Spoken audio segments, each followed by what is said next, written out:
শরীফ ওসমান হাদির মতো কিছু তরুণ তারা আমাদেরকে ভয়ের সংস্কৃতি ভাঙতে শিখিয়েছে। তারা শিখিয়েছে কিভাবে ভয়কে জয় করতে হয়।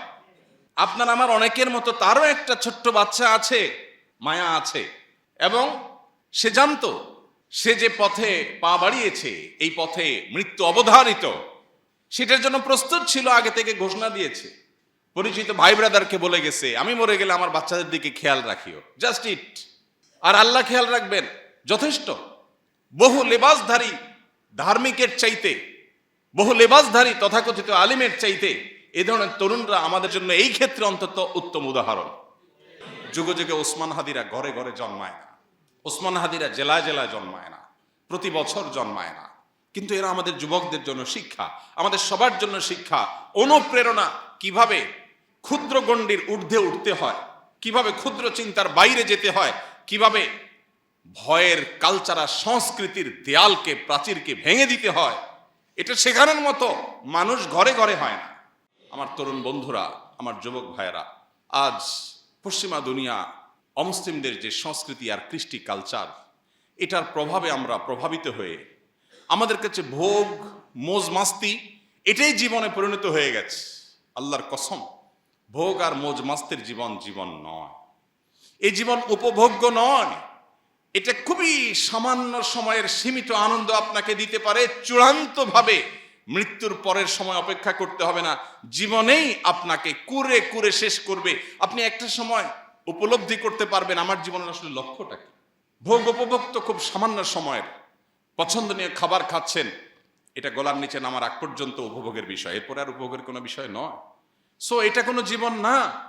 জীবন হলো সংগ্রামের জীবন, জীবন হলো ন্যায়নিষ্ঠতার জীবন, জীবন হলো আল্লাহর দাসত্বের জীবন, জীবন হলো আল্লাহর গোলামের জীবন, জীবন হলো প্রকৃত অর্থে আল্লাহর সামনে নিজেকে সঁপে দেওয়ার জীবন।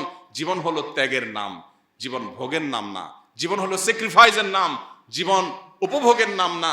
জীবন শুধুমাত্র বস্তুবাদের নাম না, জীবন হলো আখিরাত মুখিতার নাম। মুসলমানের সম্মান নিহিত আছে দুইটা জিনিসের মধ্যে, এক মৃত্যুর ভয়কে জয় করা, দুই দুনিয়ার মোহের ঊর্ধ্বে উঠা। বেঁচে থেকে কি হবে?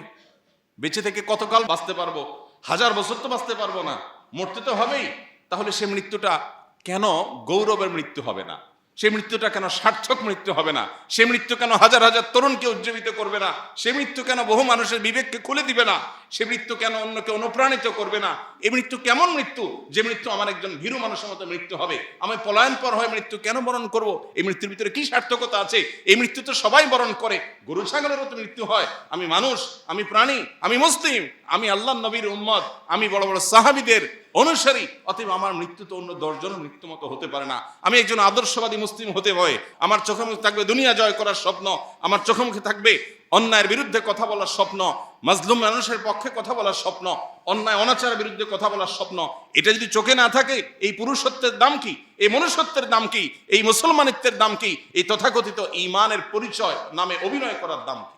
আমরা গায়ে গোতরে মুসলমান, দাবিতে মুসলমান, ইবাদতে আচারে মুসলমান, কিন্তু ভেতর থেকে মুসলমান হয়ে উঠতে পারিনি, ভেতর থেকে মুমিন হয়ে উঠতে পারিনি, আমার অন্তরকে মুসলমান বানাতে পারিনি, আমার নিজেকে ইমানদার বানাতে পারিনি। যদি পারতাম তাহলে মৃত্যু আমার সবচেয়ে প্রিয় জিনিস হতো, কারণ মৃত্যুর পরেই আমার জান্নাত অপেক্ষা করছে। মৃত্যু আমার সবচেয়ে প্রিয় জিনিস হতো, কারণ তারপরে আমার নবীর সাথে সাক্ষাতের সুযোগ তৈরি হবে। মৃত্যু আমার সবচেয়ে প্রিয় জিনিস হতো, কারণ তারপরেই আমার জান্নাতে যাওয়ার পথ সুগম হবে। হাউজে কাউসার আমি পাবো, নবী রাসূলদের সাথে সাক্ষাৎ আমি পাবো, স্বয়ং আল্লাহর সাথে আমি সাক্ষাৎ পাবো। আল্লাহুম্মা আহসিন খাতিমানা ও আওয়াকিবানা। আল্লাহ আমাদের মৃত্যু, আমাদের শেষ পরিণতিটা যেন ভালো হয়, সুন্দর হয়, সার্থক হয়, আমাদের জন্য সেটা যেন আনন্দের হয়, তৃপ্তির হয়, সেটা যেন আমাদের দুনিয়াতেও মর্যাদার হয়, আখিরাতেও যেন আমাদের রবের সন্তুষ্টির কারণ হয়। আল্লাহ আমাদের সবাইকে সেই তৌফিক দান করুন।